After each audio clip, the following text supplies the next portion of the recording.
Muscle infrahyoïdien, 1. Parmi les énoncés suivants concernant les muscles antérieurs du cou, lequel ou lesquels sont fausses? A. Les muscles sternocléido-hyoïdiens et homohyoïdiens constituent le plan superficiel des muscles infrahyoïdiens.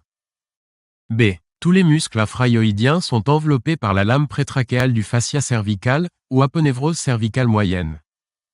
C. Les muscles infrahyoïdiens sont innervés par des branches du plexus cervical. D. Le tendon intermédiaire du muscle homohyoïdien se situe en regard de la veine jugulaire externe.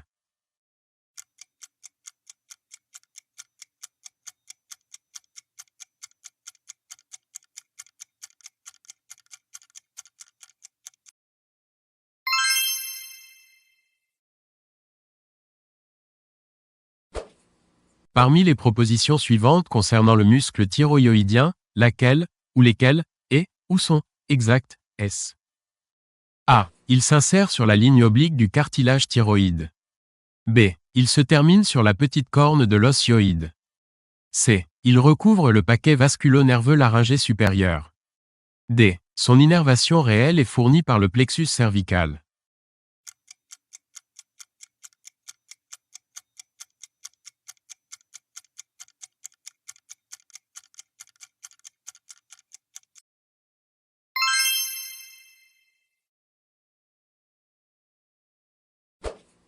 Parmi les propositions suivantes concernant les muscles infrahyoïdiens, laquelle, ou lesquelles, et, où sont, fausses, est-ce?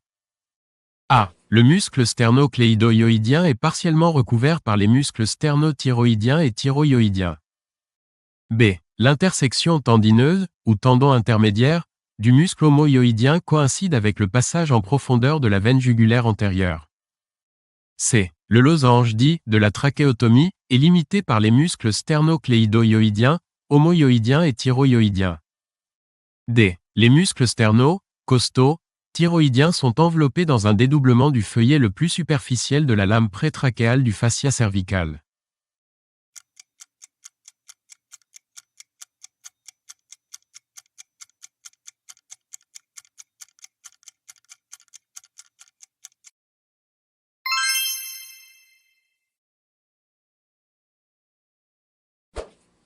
Certaines des propositions suivantes concernant les muscles infrahyoïdiens sont exactes. Lesquelles? A. Le muscle sternocléido-hyoïdien s'insère sur la face postérieure du premier cartilage costal. B. Le muscle sterno-costo thyroïdien s'insère sur la face postérieure de l'extrémité médiale de la clavicule. C. Le muscle sterno-costo thyroïdien limite le losange de la trachéotomie en bas et en dehors.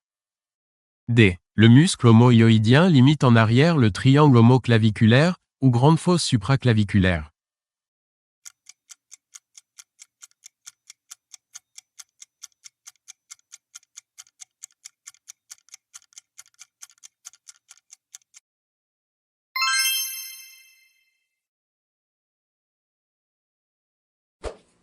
Parmi les propositions suivantes concernant les muscles infrahyoïdiens, lesquelles sont exactes? A. Le plan superficiel est formé de deux muscles, le muscle sternocléido-hyoïdien médialement et le muscle homohyoïdien latéralement. B. Le plan profond est formé de deux muscles, le muscle sterno-costo thyroïdien en bas et le muscle thyroïdien en haut. C. Le muscle homohyoïdien est un muscle digastrique, son tendon intermédiaire est en rapport en profondeur avec la veine jugulaire interne. D. Les muscles infrahyoïdiens sont tous engainés dans un dédoublement de la lame superficielle du fascia cervical ou aponévrose cervicale superficielle.